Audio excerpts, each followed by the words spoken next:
ইলিশ মাছ পছন্দ করে না এমন বাঙালির সংখ্যা কিন্তু খুবই কম সংখ্যকই আছে। তো নমস্কার বন্ধুরা, আমি শ্রাবণী আবার চলে এসেছি নতুন একটা রান্নার ভিডিও নিয়ে। তো আজকে ইলিশ মাছেরই একটা রেসিপি বানাবো। এখানে ইলিশ মাছটা কেটে ধুয়ে ভালো করে জল ঝরিয়ে রেখে দিয়েছি। তারপর একে একে নুন, হলুদ, লঙ্কার গুঁড়ো দিয়ে দেবো আর সামান্য উপর থেকে একটু সর্ষের তেল দিয়ে দিয়েছি।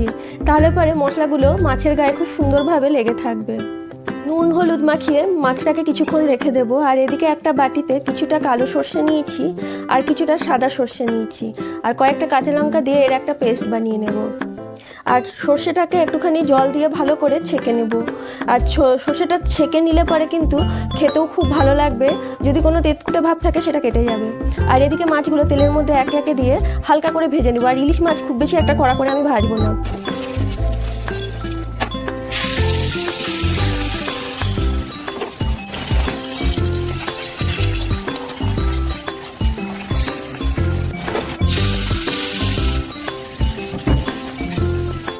আর এদিকে একে একে সব মাছগুলো আমার ভাজা হয়ে গেছে। আর ইলিশ মাছ ভাজা দিয়ে গরম গরম ভাত খেতে কিন্তু খুব ভালো লাগে। এদিকে কড়াই কিছুটা তেল ছিল, সেই তেলের মধ্যে আমি কালো জিরে, শুকনো লঙ্কা ফোড়ন দিয়ে দিয়েছি। আর তার সঙ্গে কয়েকটা কাঁচা লঙ্কাও আমি ফোড়ন দিয়ে দিলাম। এরপর আমি এর মধ্যে 1 চামচ মতো আদা জিরে বাটা আমি দিলাম তেলের মধ্যে। এরপর এটাকে ভালো করে একটু নেড়ে নেব। আর ইলিশ মাছ এমন একটা মাছ, এতে খুব একটা বেশি কিন্তু মশলার প্রয়োজন হয় না।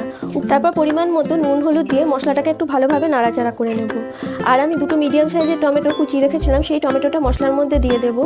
এরপর আমি একটুখানি সামান্য লঙ্কার গুঁড়ো দিয়ে দিয়েছি।